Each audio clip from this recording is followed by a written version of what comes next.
Howdy, everybody. Dr. Andy Woods here. I'm the pastor teacher here at Sugarland Bible Church. This is Pastor's Point of View number 357. This is being released June 6th, 2025. And we have today for you a prophecy update. If you take a look at our preview slide, here are the 5 areas that we're going to try to get through this session.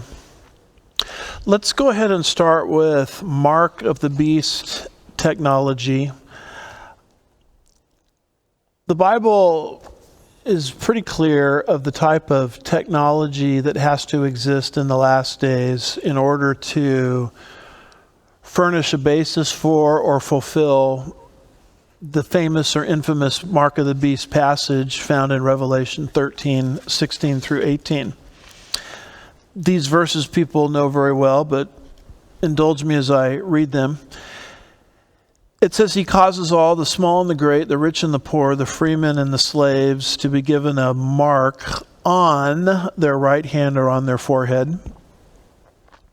And he provides that no one will be able to buy or sell except he or the one who has the mark, either the name of the beast or the number of his name. Here is wisdom. Let him who has understanding calculate the number of the beast, for the number is that of a man. His number is 666. Tremendous passage we have there of the coming Mark of the Beast system. And it's hard to imagine this kind of system coming into existence without the advent of today's technology. Notice Revelation 13, verse 15, which precedes those verses that we just read. It deals with the statue that the false prophet will set up in the rebuilt Jewish temple on behalf of the first beast or the Antichrist. It says there, "And it was given to him to give breath to the image of the beast, so that the image would even speak, and causes many as do not worship the image of the beast to be killed." So you're dealing with a talking statue that even seems to have its own will. And you're dealing with technology, whether you want to call it microchip technology, tattoo technology, furnishing the basis for this Mark of the Beast system found in Revelation 13, 16 through 18.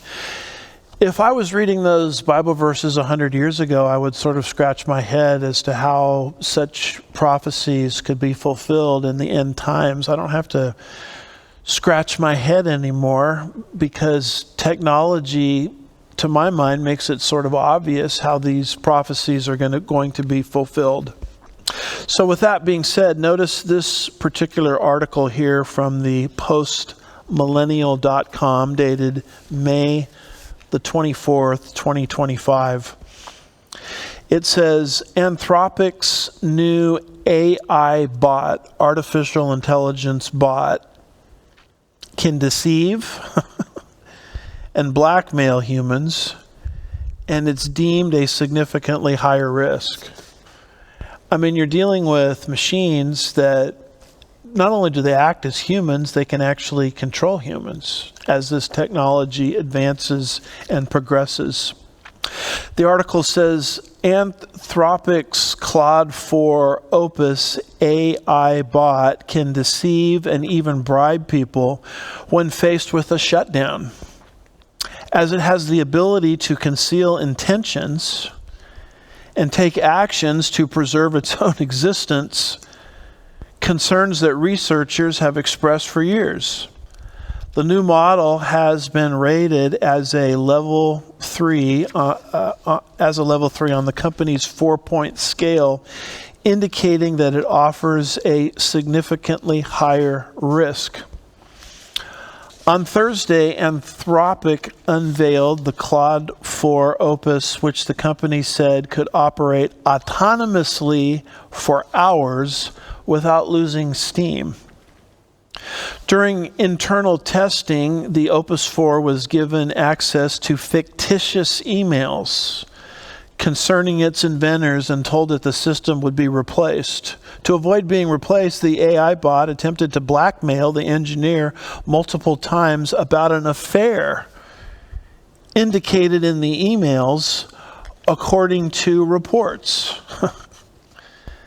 We found instances of the model attempting to write self-propagating worms, fabricating legal documentation, and leaving hidden notes to the future instances of itself, all in an effort to undermine its developers' intentions, Apollo Research said in a safety report.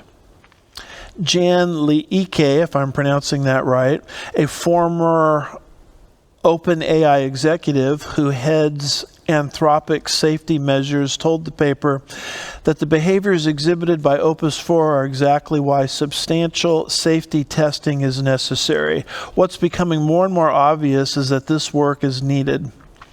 As models get more capable, they also gain the capabilities they would need to be deceptive or to do more bad stuff, he said. CEO Dario Amodei said at Thursday's seminar that testing the models won't be effective once AI becomes powerful enough to threaten humanity, warning about life-threatening capabilities. Well, as I read this, I don't know if I'm talking about reading about a human or an actual machine. This is a machine. This is an artificial intelligence bot. And if you threaten it that we're going to take you out of existence, it goes into your emails and discovers that you're having some kind of extramarital affair and says, you know, if you're planning to take me out, then I'm going to take you out first by exposing this extramarital affair that I now am privy to because I can read your emails. I mean, this is just unbelievable to me.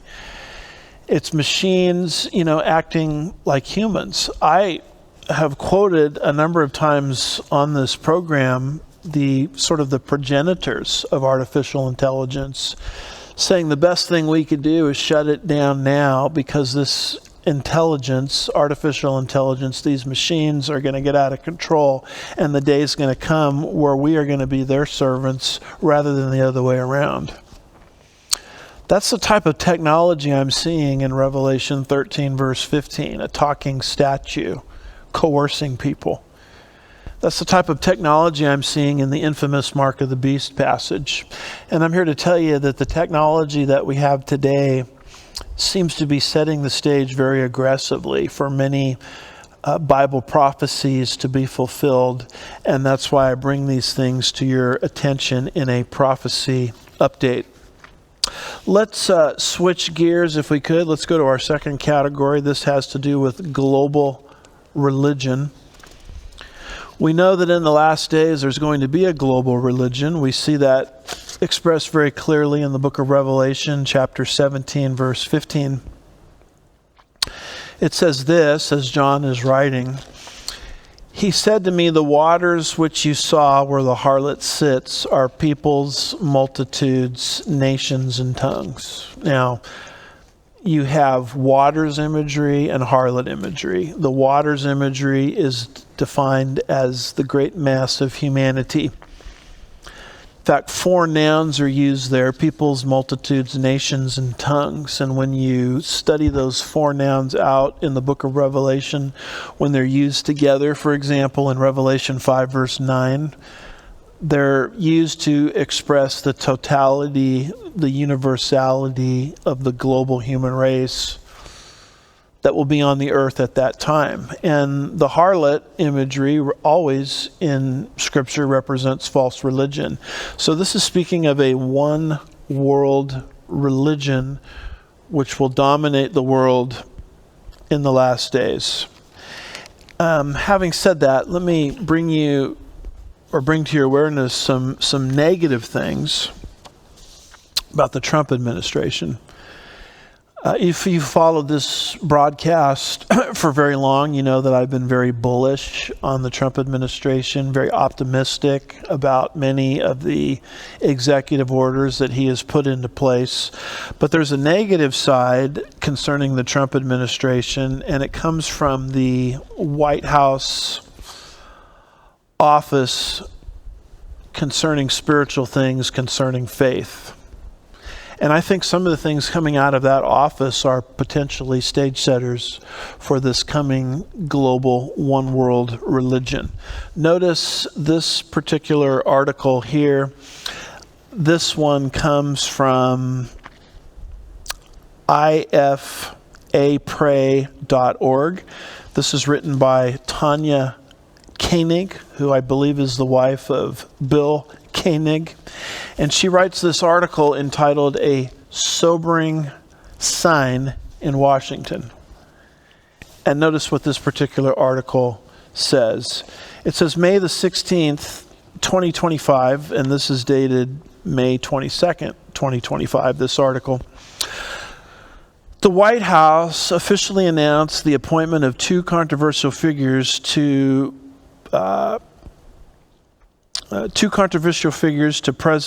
President Donald Trump names to his advisory board to the Religious Liberty Commission. These two names are Ismail Royer and Shaikh Hamza Yusuf, if I'm pronouncing those names right.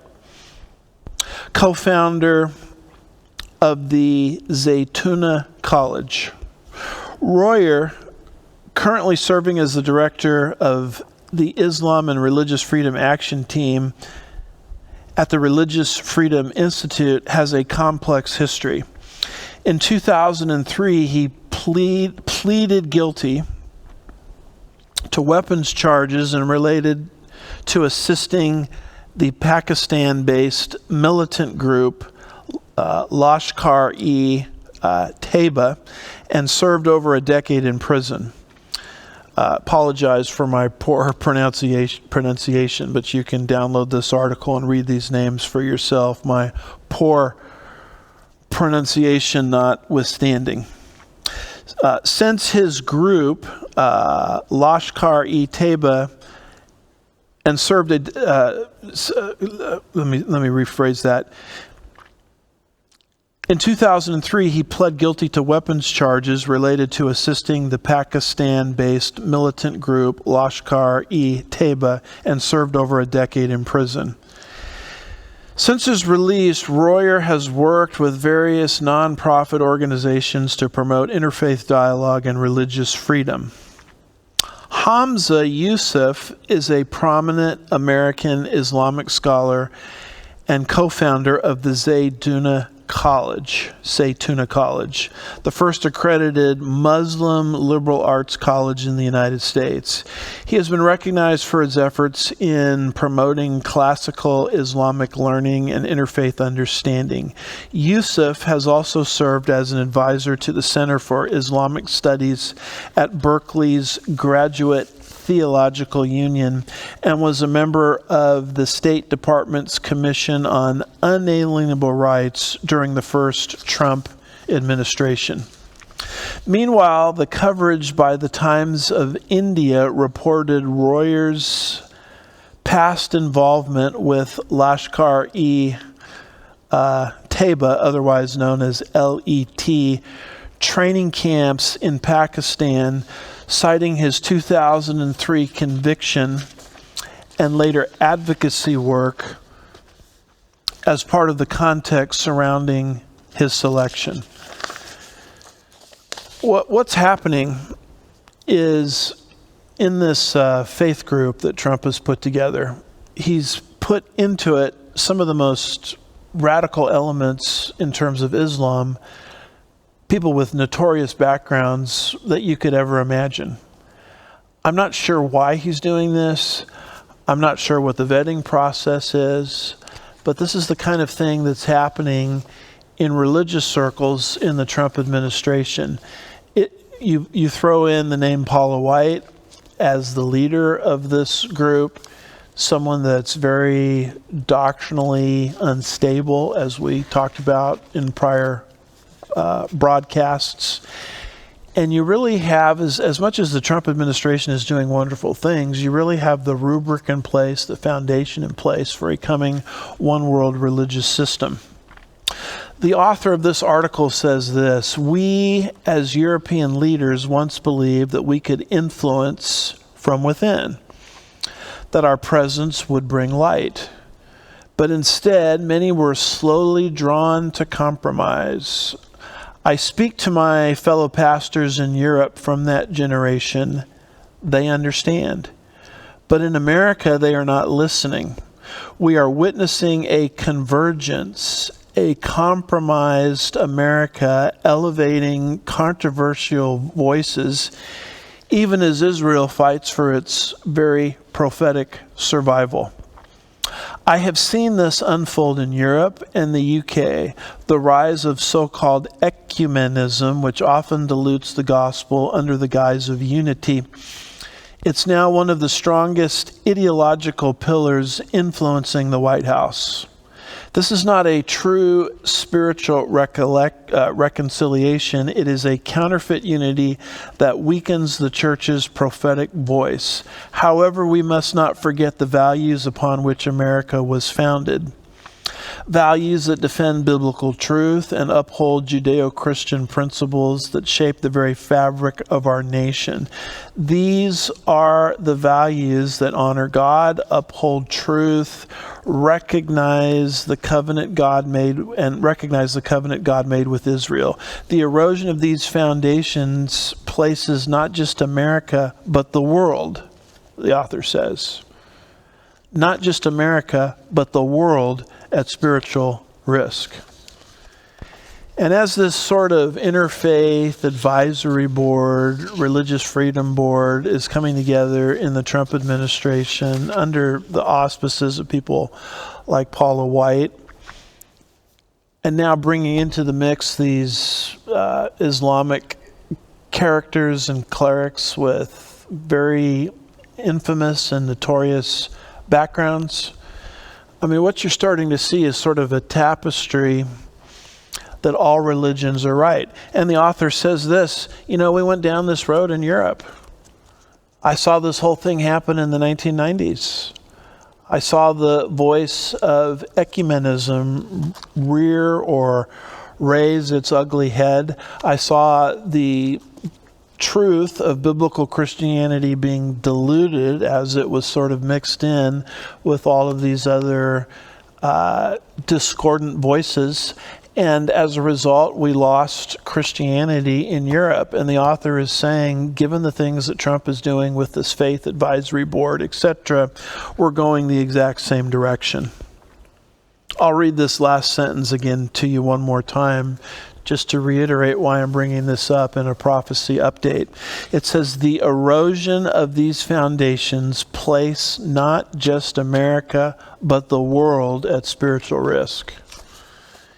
And you could see why I would bring this up in a prophecy update, since Bible prophecy anticipates for the end of the age a one world religious system. Notice this particular screenshot here from the White House. It mentions Royer as part of this sort of religious plurality board. The other side of the ledger says Trump names advisory board members to the Religious Liberty Council.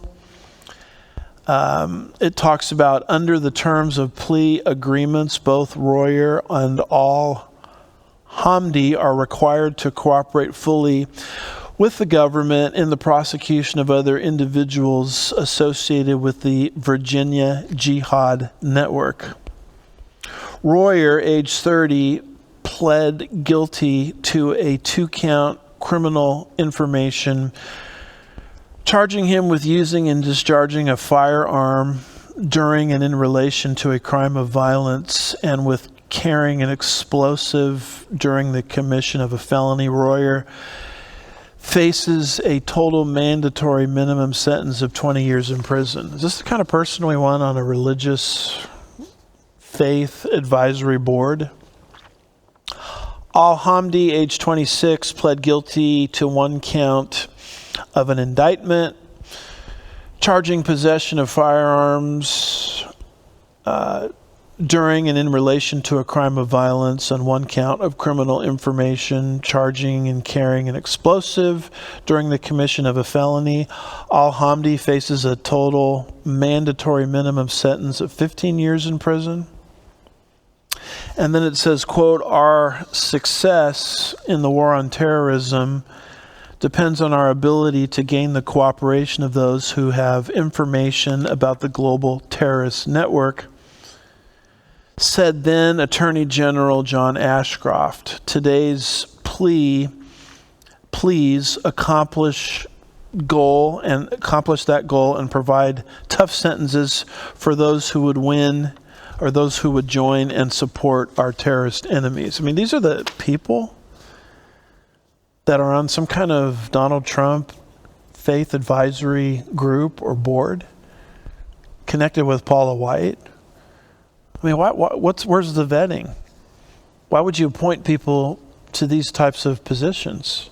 You know, as much as I'm optimistic about the Trump administration and appreciative of the many ways that he's restraining evil through his various executive orders, and I've been pretty consistent in calling your attention to those things, this kind of thing is extremely disconcerting. I'm dismayed by this. But it's yet another sign of the times that no matter who happens to be our president, Republican or Democrat, we always seem to be moving in the direction of this global, unified spirituality that the Bible anticipates for the end of the age. And so I bring those things to your attention in this particular prophecy update. Let's switch to our third category, and it has to do with Babylon. This New World Order, this one world religious system that we have been talking about, covering the earth, well, it needs a headquarters. It needs a place to call home. And I would contend that Babylon is that place. Where is Babylon? When the Bible uses the word Babylon, it's found about 300 times or so in the Bible. Babylon is a technical word. It always means Babylon every time it's used. It's the city on the banks of the Euphrates River, between the Euphrates and the Tigris. That's what the Bible means by Babylon. I believe that city will be the location of this New World Order, one world religious system described in Revelation 17, verse 15. I take the prophecies related to Babylon in the Bible literally. Notice what the woman who's called Babylon the Great, Revelation 17, verse 5, notice that she is a symbol of a city. She's not just a religious system, but she's a religious system located in a city. Notice Revelation chapter 17 and verse 18. As John is told in his vision that we now call the book of Revelation, the woman whom you saw is the great city which reigns over the kings of the earth. Many commentators skip right over this verse because they're so enthralled with talking about a harlot, one world religious system that they forget to point out that it's a system located in a city. The Greek word for city there is polis, where we get the word metropolis. So what is described for the end of the age is a system located in a city. It's like using the word Wall Street, which is a system of finance, but Wall Street is a real city. It has a headquarters. It's like using the word Hollywood, which is a system of media, but it's located in a real place. There actually is a Hollywood. It's like using the words Madison Avenue, which is a system of marketing, but there really is a Madison Avenue that's the headquarters of this particular system. It's like using the expression K Street, which is a system of lobbying. But there really is on planet Earth a K Street, which is the headquarters of this lobbying system.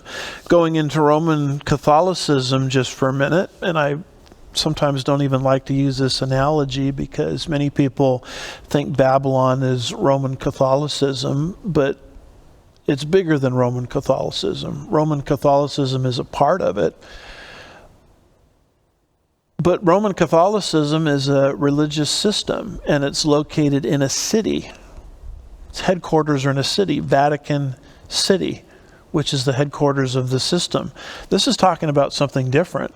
This is talking about a religious system located not in the west, where Rome is, but in the east, where the city of Babylon is. And so anything in the news related to the resurgence of the city of Babylon shows us, among many other signs that we're looking at,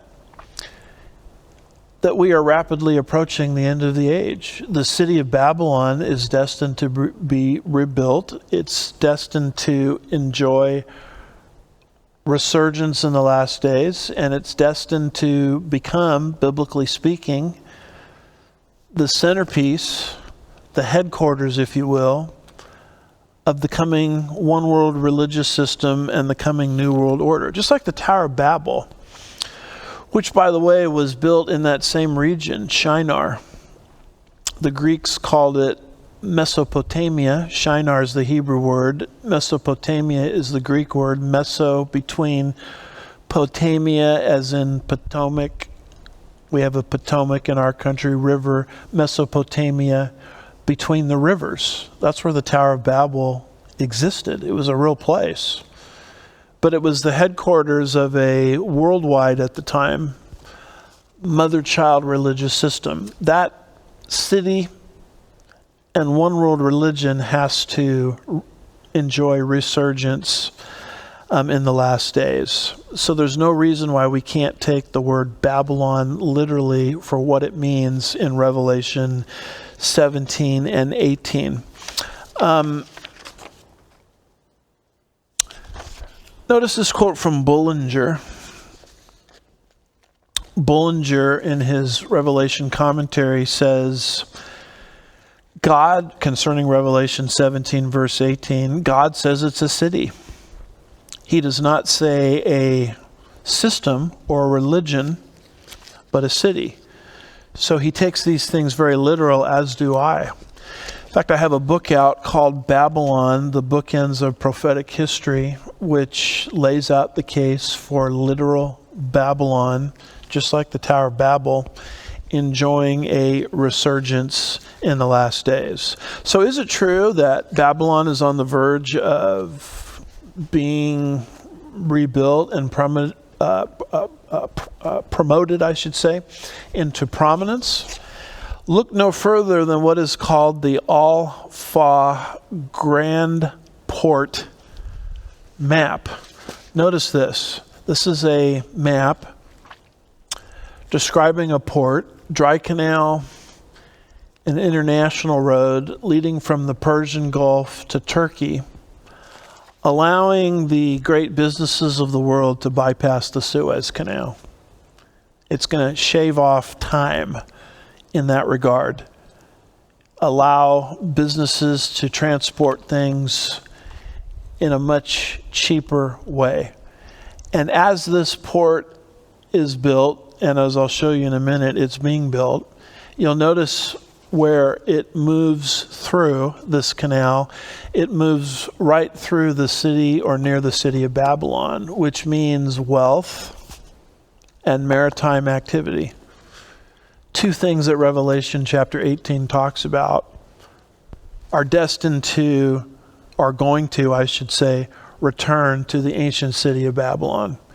See, God means what he says, and he says what he means. God says Babylon is going to be an economic powerhouse at the end of the age, and that's what we see being constructed now, even as I speak, concerning this Al-Fa project. So we have an article on this. This comes from Iraqi, I should say, news.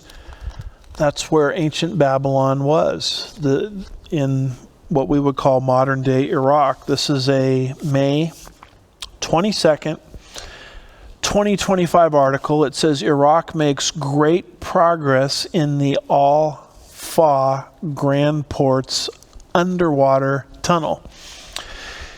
It says the General Company for Ports of Iraq, otherwise known as the GCPI, declared substantial progress on Wednesday in the construction of the submerged tunnel as part of the Al-Fa Grand Port project.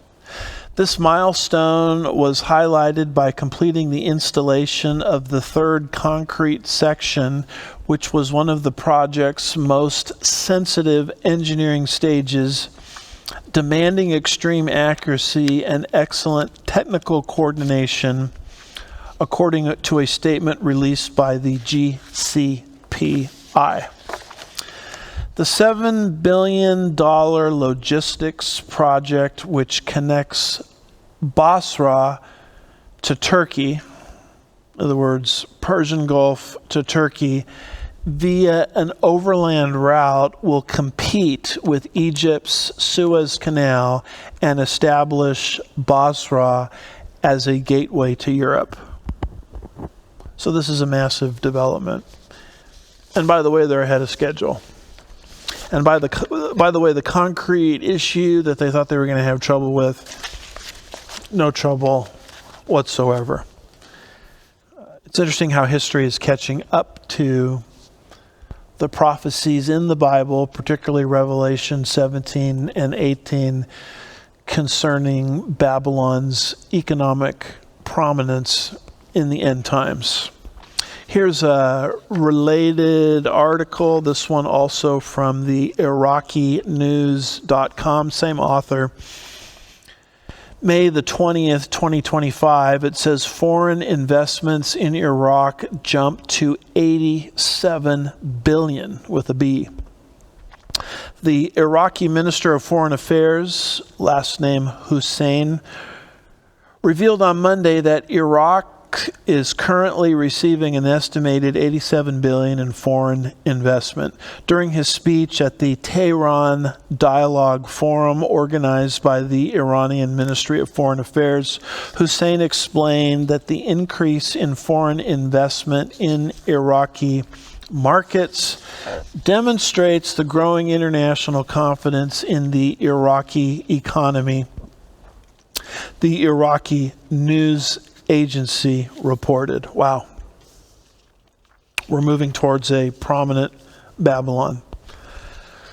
Not a big shock, because that's what God revealed to the prophet John, the Apostle John, in Revelation 17 and 18, 2,000 years ago. Let's go to our fourth category here, and this has to do with persecution. Not a pleasant subject, not a pleasant topic, and yet the Bible is very clear that in the end times, particularly once the church is removed via the rapture, persecution against God's people, those converted in the tribulation period, will reach a fever pitch. We see this predicted in Revelation 17 verse 6, talking about this religious system that we described earlier. It says, I saw the woman drunk with the blood of the saints and with the blood of the witnesses of Jesus. When I saw her, I wondered greatly. Back to verse 15, it says, he said to me, the waters which you saw where the harlot sits are peoples, multitudes, nations, and tongues. This is a one-world religious system that will influence humanity as a whole. And it will lay siege against God's people, to the point where this harlot who personifies this religious system is personified here as being drunk with the blood of the saints. The blood of the witnesses of Jesus during this time period will spill, and will spill greatly. Are we seeing the beginning of this type of global persecution? I believe that we are seeing it. We're even seeing it right here in North America, of all places. Notice this article from TFPPwire.com, May the 24th, 2025, it says newly declassified records show that the Biden administration labeled those who opposed masks and other mandates as domestic violent terrorists. The article says newly released intelligence documents confirm that the Biden administration labeled Americans critical of the 2020 mandates as domestic violent extremists, using that label to justify surveillance and censorship. I think we have a screenshot of key facts from that particular article. I won't give all of them to you, but one of them says this: the designation allowed the FBI to begin assessments which could lead to formal investigations. Former FBI agent Stephen Friend claims this label enabled pressure on social media platforms to censor content. I think we have a screenshot of Catherine Herridge, and this is what the article says of her. According to investigative journalist Catherine Herridge, the designation gave law enforcement an articulable purpose to surveil or assess individuals with a criminal predicate. I think we have a screenshot there of Tulsi Gabbard. It says, declassified by Director of National Intelligence Tulsi Gabbard, a trove of documents shows the Biden administration viewed dissent against the 2020 mandates through a national security lens. The intelligence product, co-written by major federal agencies, labeled Americans questioning the safety or legitimacy of the 2020 mandates as possible threats under the term DVEs. Of course, a DVE is a domestic violent extremist. Former FBI agent Steve Friend pointed out that the DVE classification offered a way to justify censorship, particularly on social media, by branding dissenting opinions as potential terrorism threats. Then the article goes on and it gives some commentary on this. What's clear is that the federal government deliberately used the national security apparatus to target ordinary Americans, parents, workers, and veterans whose only crime was disagreeing with forced compliance. Calling them extremists was not about preventing violence, it was about controlling the narrative.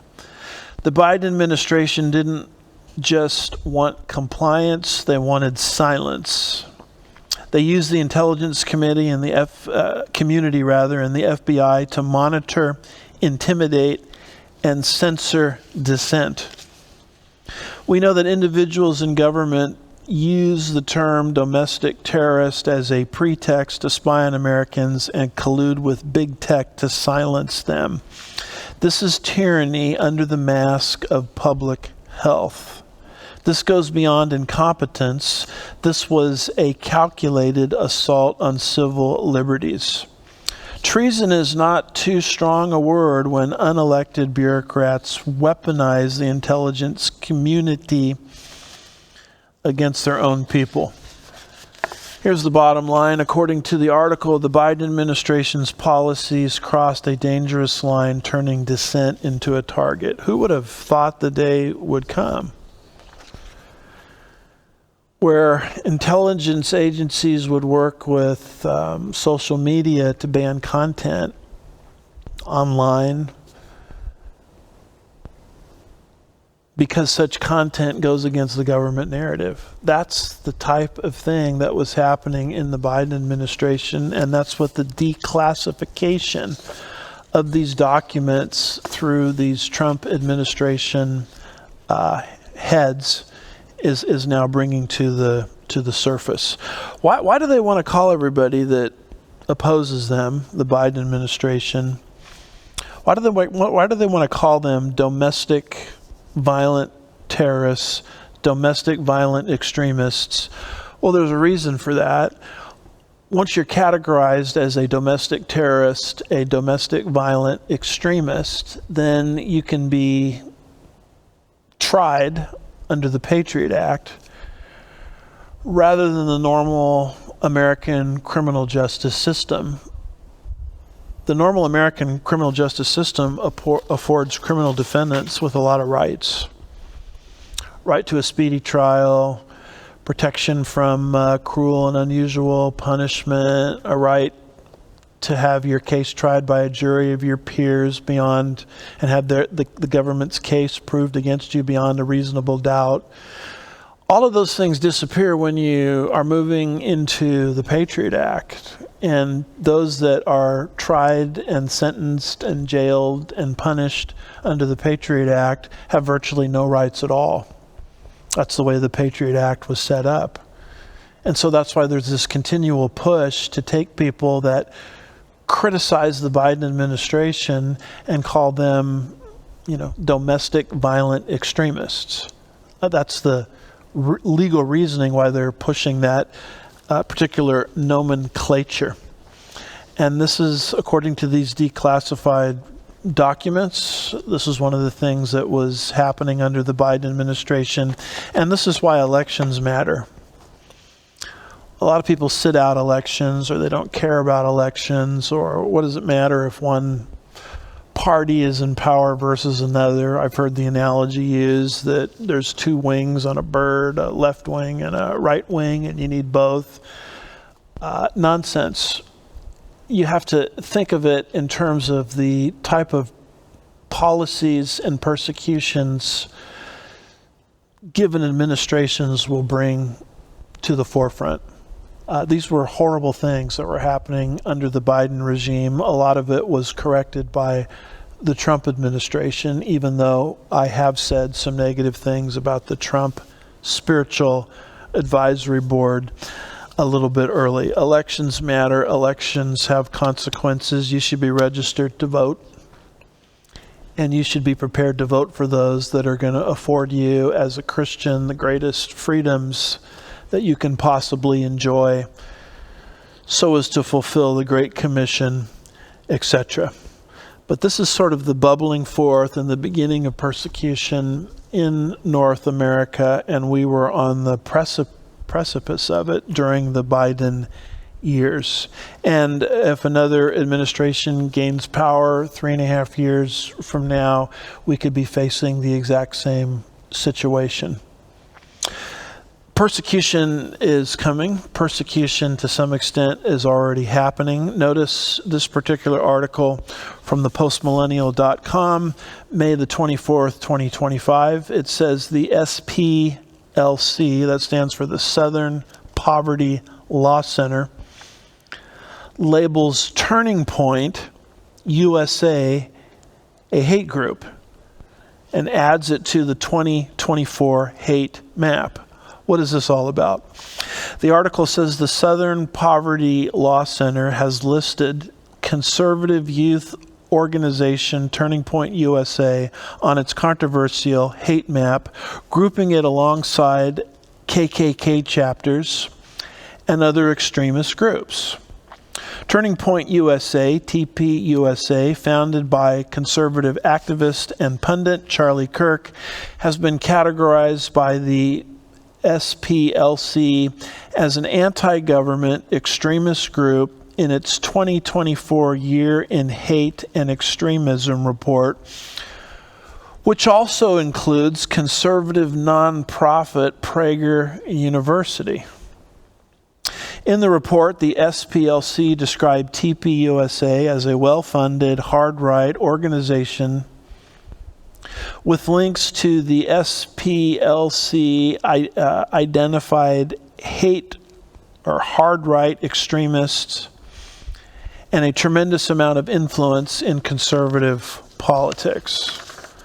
The SPLC claim that groups like TPUSA reflect a shift on the political right towards authoritarian, patriarchal, Christian supremacy dedicated to eroding the value of inclusive democracy and public institutions. Turning Point USA's primary strategy, they say, is sowing and exploiting fear that white Christian supremacy is under attack by nefarious actors, including immigrants. The LGBTQ plus community and civil rights activists, SPLC, argued. TPUSA and its spokespeople often warn their audiences that their children, wives, religion, way of life, and they themselves are under attack by various constructed enemies. TPUSA, they say, exploits complicated feelings of insecurity and anxiety to manufacture rage and mobilize support to revive and maintain a white-dominated, male, supremacist Christian social order.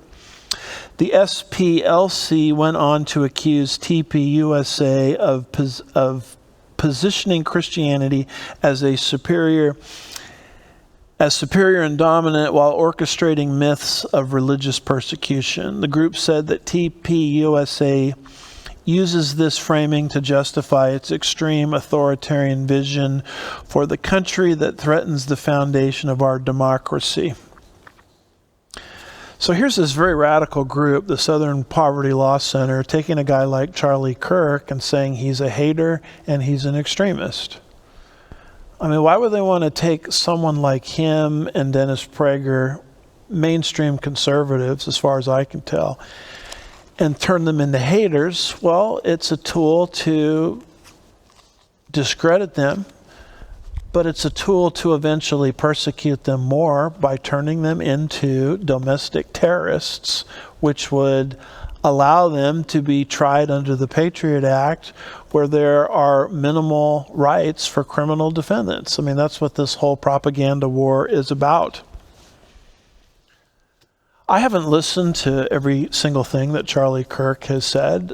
I listened to some of it. I agree with most of it. There's a few things that he said that kind of caused me to scratch my head a little bit, but the truth of the matter is a difference of opinion on politics doesn't make you a hater, and it certainly doesn't make you a criminal. And yet this is what this very radical group, the Southern Poverty Law Center, is doing, not just to Charlie Kirk. They're doing it to Dennis Prager's organization as well. They're putting them on a map of haters. Here's all the haters from 2024. Do people actually look at those maps? Yes, they do. Notice this line from this article. It says in 2012, a domestic terrorist, a real domestic terrorist, used the Southern Poverty Law Center's hate map to target the Family Research Council's headquarters. So unhinged left-wing nut jobs, and there's a lot of them out there, will look at something like this and it will sort of push them into violence. And so now Dennis Prager's organization, Charlie Kirk's organization, are now, have to deal with threats, violence, etc. What is all of this revealing? This is revealing the type of persecution that would exist in the last days. And don't think that the United States of America is somehow exempt from it.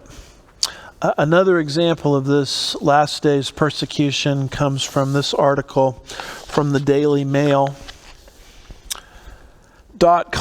May the 25th, 2025. It says, outrage as Christian prayer rally is attacked by a mob of woke trans activists in a violent clash that lasted hours. The article says dozens were arrested after violence broke out between woke protesters and police at a religious rally in Seattle. Christian activists from On Fire Ministries hosted their Mayday USA rally at Cal Anderson Park on Saturday. The event was described as standing together for biblical truth and values as part of the Don't Mess With Our Kids movement, according to the organization's Facebook page. So they had a normal conservative Christian rally. I've been part of those. But what happened? in Seattle. It says counter-protesters showed up under the theme of "Keep your Bibles off our bodies," according to Fox 13. They brought signs that read, "Republican lies kill trans people and protect trans youth." Seattle Police Department officers warned, and arrested 23 people throughout the day as clashes between the groups grew violent.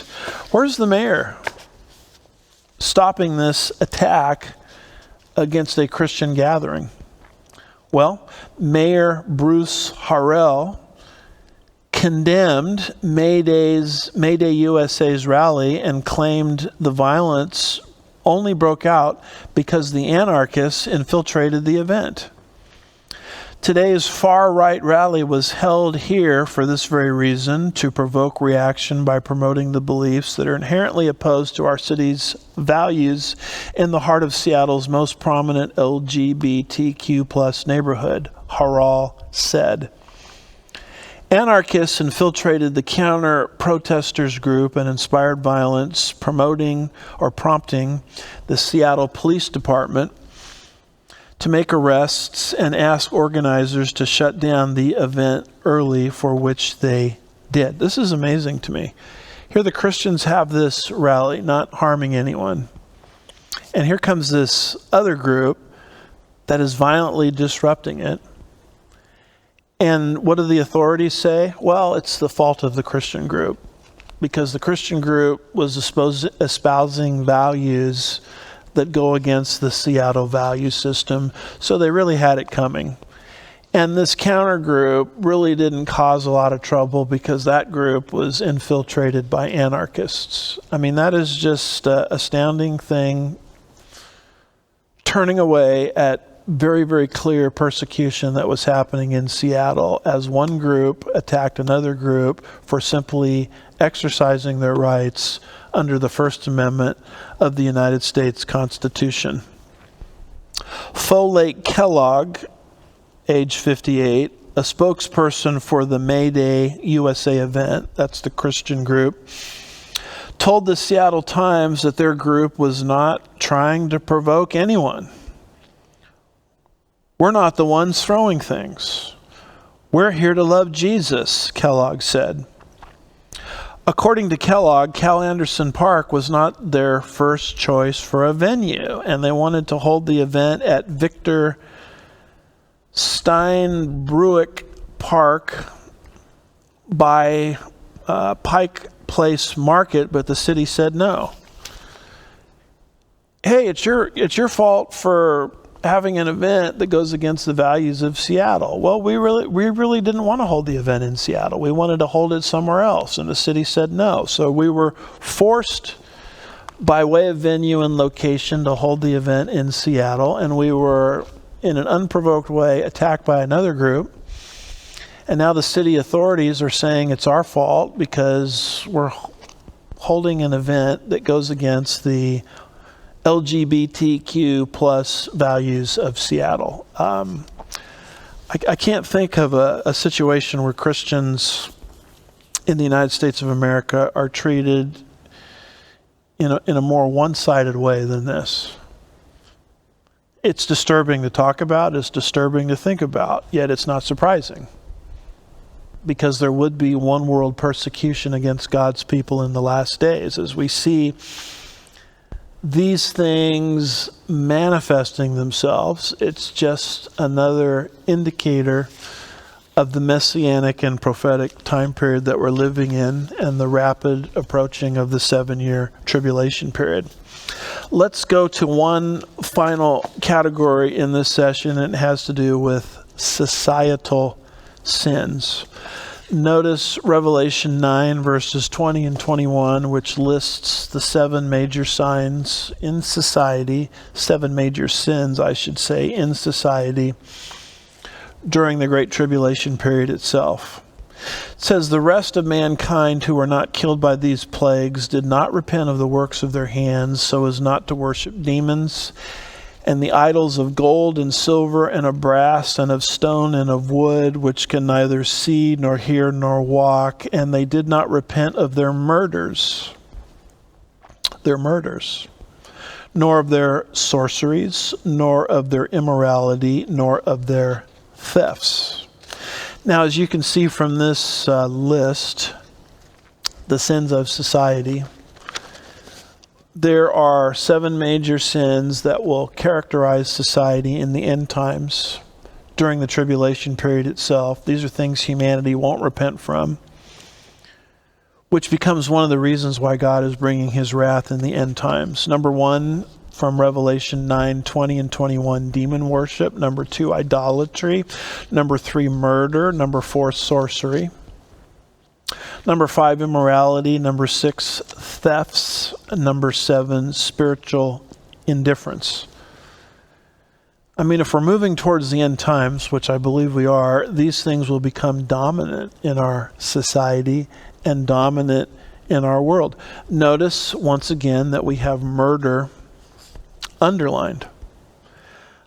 One of the great societal signs of the end times will be murder. Murder against who? Murder against 2 people, the most defenseless, the young and the old. Notice Deuteronomy 28, and notice, if you will, verses 49 and 50. It says, "The Lord will bring a nation against you from afar, from the end of the earth, as the eagle swoops down, a nation whose language you shall not understand. A nation of fierce countenance, who will have no respect for the old, nor show favor to the young." This is talking about, in Israel's history, God bringing pagan, godless nations against his people Israel by means of discipline, in order to discipline them. And in the process, he describes what paganism looks like. It has no respect for the young nor the old. See, the more pagan a culture becomes, the more it doesn't respect those, and in fact targets those who can't defend themselves. One category of people would be the young. You look at what our nation is doing to the unborn via abortion, and you see an example of it. That's why I always get a chuckle out of these polls about a certain number of people, favor abortion on demand. And my reaction to those kind of polls is, well, did you interview or poll the unborn? I have a feeling that they would want to live. And so that would flip your poll quite a bit. And so we're going after those that can't defend themselves. That's what paganism is like. You go after the young. And then you also go after the old.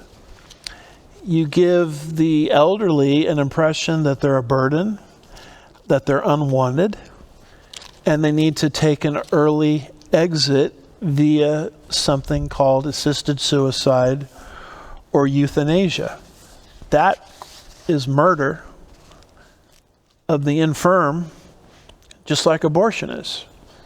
I mean, these are the very things that will characterize the world in the 7-year tribulation period, and will actually, according to Revelation 9:20 and 21, bring God's judgment to planet Earth. So with all of that being said, look at what Canada is doing. This is an article from prophecynewswatch.com, and this is what it says. Canada is now considering expanding its medical assistance in dying, MAID is the abbreviation for it, program to include what it chillingly refers to as mature minors. This means that children, yes, children, could soon be deemed eligible for state-assisted suicide, even without their parents' knowledge or consent. To say this is deeply disturbing is an understatement. It's a moral earthquake. The very idea that a young person struggling with mental illness could walk into a clinic seeking help and instead be offered death is not just tragic, it's unthinkable. Promotional materials distributed in parts of Manitoba describe scenarios where youth with mental health conditions could be considered for euthanasia. The language used is alarmingly vague. A, quote, mature minor, close quote, is described as someone of any age who is considered capable of making decisions to end their life.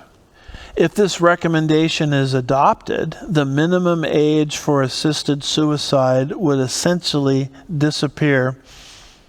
Worse still, these same materials suggest parents might not even be consulted.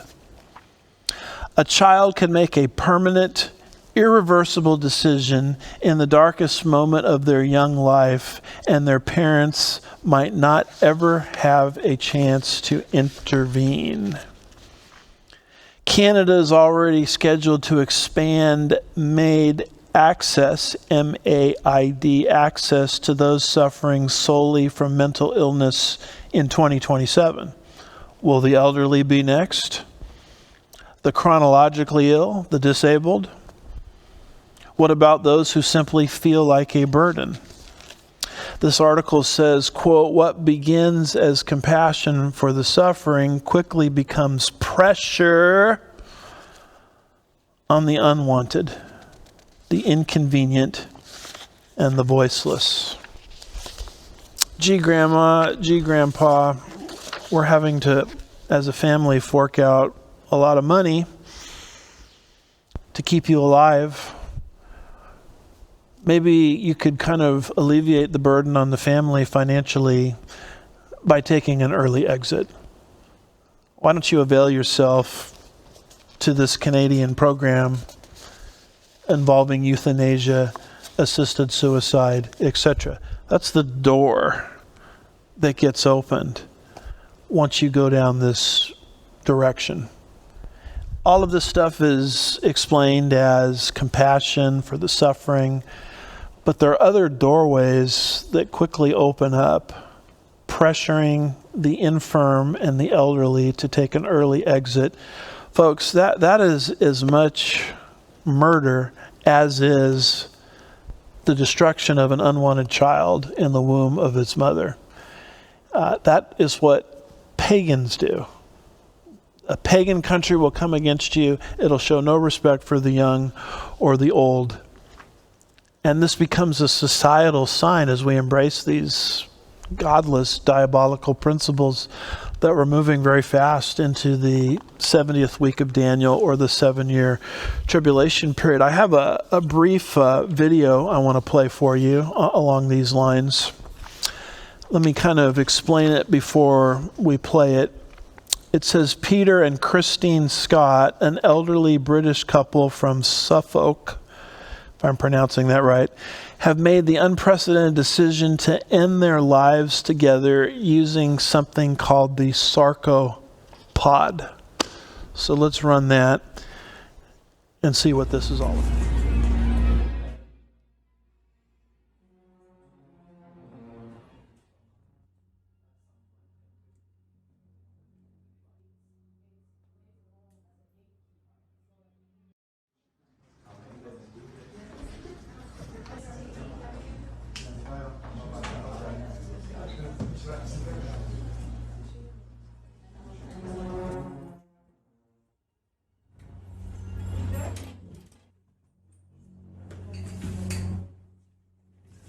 It's been designed with a view to being used in nature, whether that is at a beach or in the Alps, somewhere of outstanding beauty, and that's why there's such a big window, so people will be able to see the outside world, but also the designer in the Netherlands wanted to give it a sense of travel to a new destination.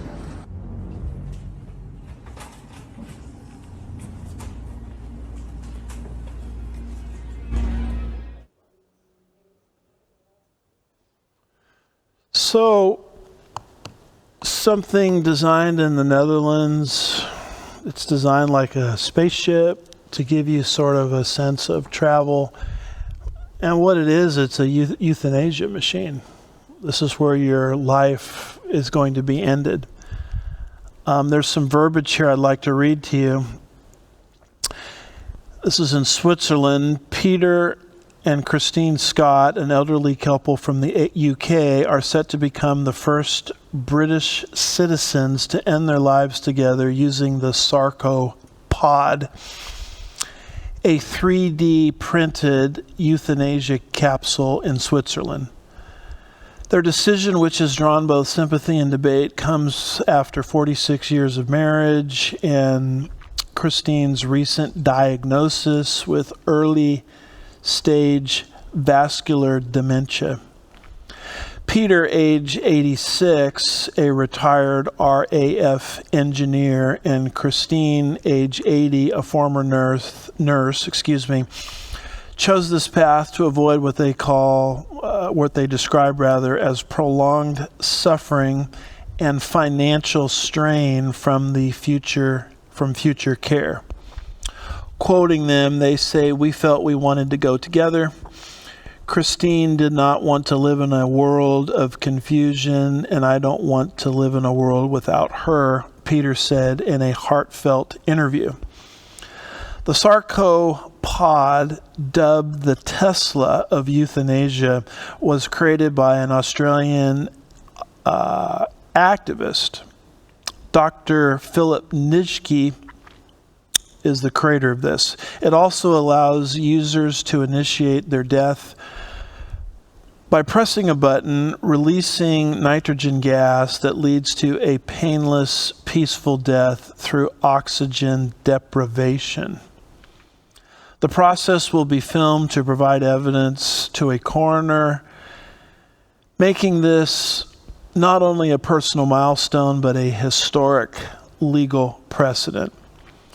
The final moments are planned to be serene, following a walk in the Alps and a meal of fish and wine. The couple will lie together, holding hands inside the pod. Wow. These are the type of things that I think are going to become normalized in society, regularized in society, dressed up as compassion, but making it easy to pressure people who are a financial burden into taking an early exit, which, you can use all kinds of nice language to describe this, but it's murder. It's taking one's life when God himself is the author of life. Suicide is actually murder. It's the murder of oneself. And as these things become normalized, you can see what Revelation 9:20 and 21 is talking about when it talks about the sin or sins of murder manifesting itself on the earth as one of the great societal sins of the end times. With all of this being said, let's wrap up today. Here's our review slide. Here are the things that we talked about in this particular update. We brought you up to speed on Mark of the Beast technology through artificial AI, global religion through even some of the things being done in the Trump cabinet, Babylon through the Al-Fa system is on the verge of resurgence. I've shown you forms of persecution that are manifesting itself even here in North America, and we've looked at one of the great societal sins of the end times, in this case, murder. With all of that being said, is there any good news? And there actually is some good news. Notice Titus 2, verse 13. It says, "Looking for the blessed hope and the appearing of the glory of our great God and Savior, Christ Jesus." As this world gets very, very dark morally, there's something bright in it that's good. Any moment, Jesus can return to take his own out of planet Earth to the Father's house in an event that we call the rapture. And we hope that people, even as I'm speaking, will place their personal trust, their personal faith in the completed transaction of Jesus Christ 2,000 years ago for the forgiveness of their sins, the safekeeping of their soul. And once they do that, they're tied into many of Christ's promises, not the least of which is the any moment soon return of Jesus to take his own out of the world.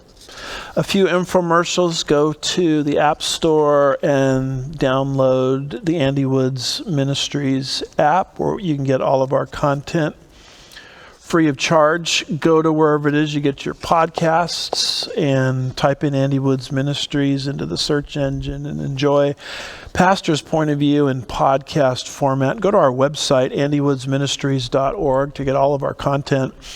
And there's an easy way, a conspicuous way on the homepage to sign up for our show notes.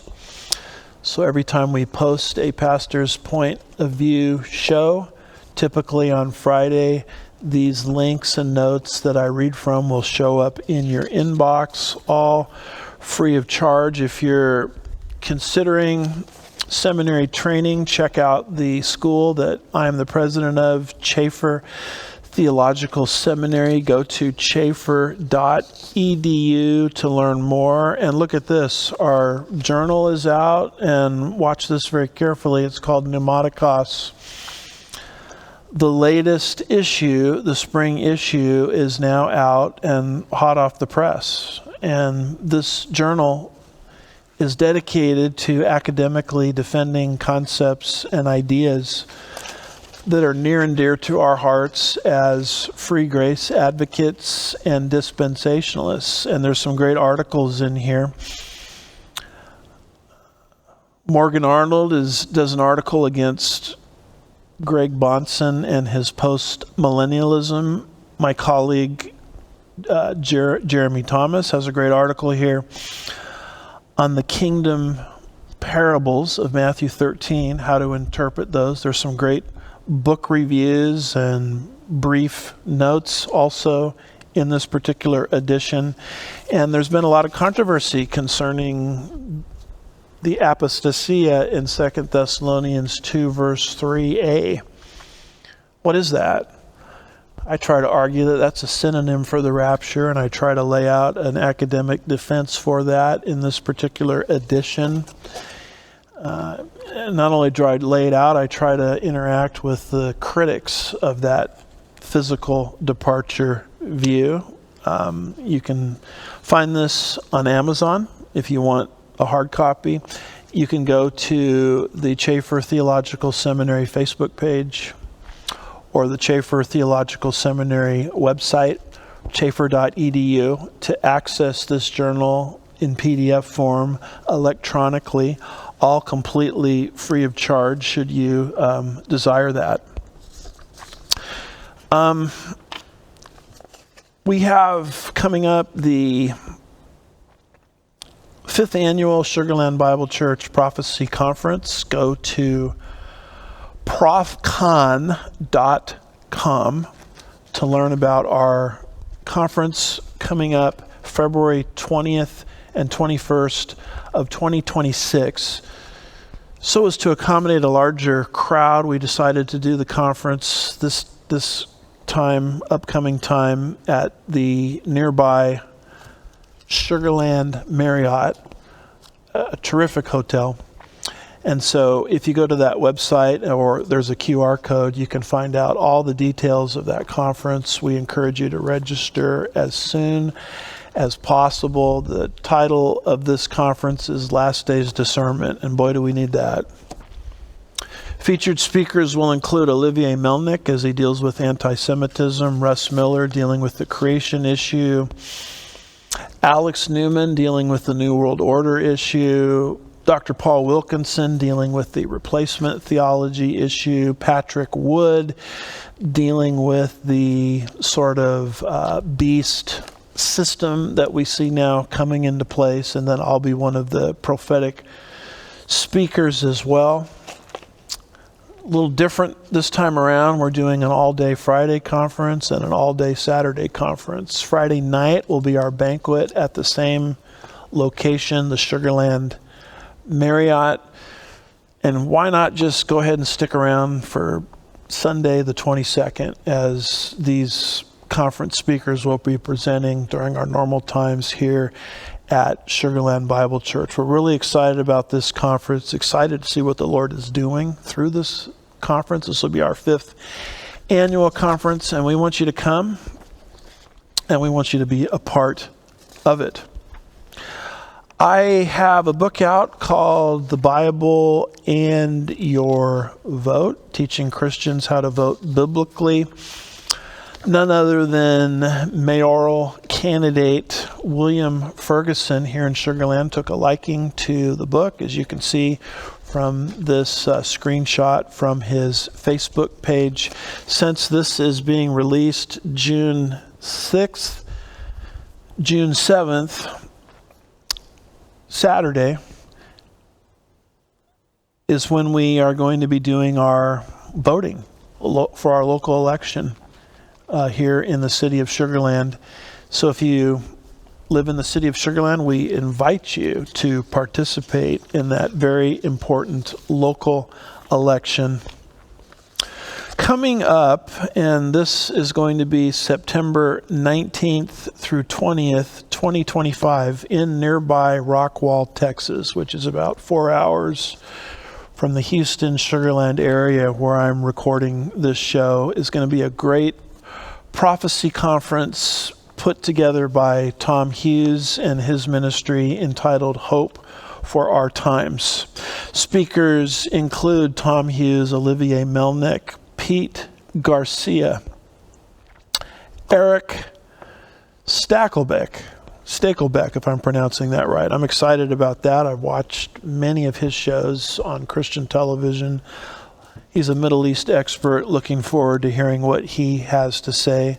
Myself, I'm one of the speakers, and Hormoz Shariat is also speaking at the conference. There's going to be a Q&A time, great time of fellowship.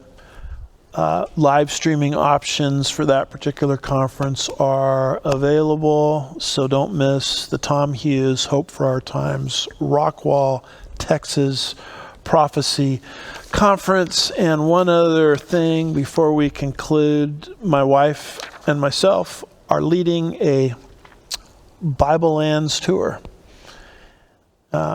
It's put together by Compass Ministries, by Bill Perkins. And so you can see that your hosts will be myself and my wife, Ann Woods, as well as Bill and Susie Perkins. Go to compass.org to learn about it. This is going to be September 24th through October 10th, 2026, and it's a Bible Lands cruise. And as you can see, it's a 5-star ship, 9-day cruise, 3 countries, 5 days in Israel. Largely retracing a lot of the steps that Paul took as he went on his various missionary journeys in the book of Acts. In addition to stops in Jerusalem and Galilee, we're going to explore Ephesus, Philippi, Thessalonica, Athens, Greece. All the way through this, you're going to receive teaching from myself. During our down days on the ship, there'll be teaching from myself and also Bill Perkins. And you know what, folks? It's one thing to read something in the Bible, which is wonderful. It's another thing to actually go to the places where these Bible events unfolded. So please prayerfully consider participating in that Bible Lands cruise to Israel and also to the various places that Paul went in the book of Acts. So with all that being said, I'm out of information, believe it or not. We'll see you next time, Lord willing, on Pastor's Point of View. God bless you. Thank you for watching. Thank you for listening. Lord willing, we will see you next time.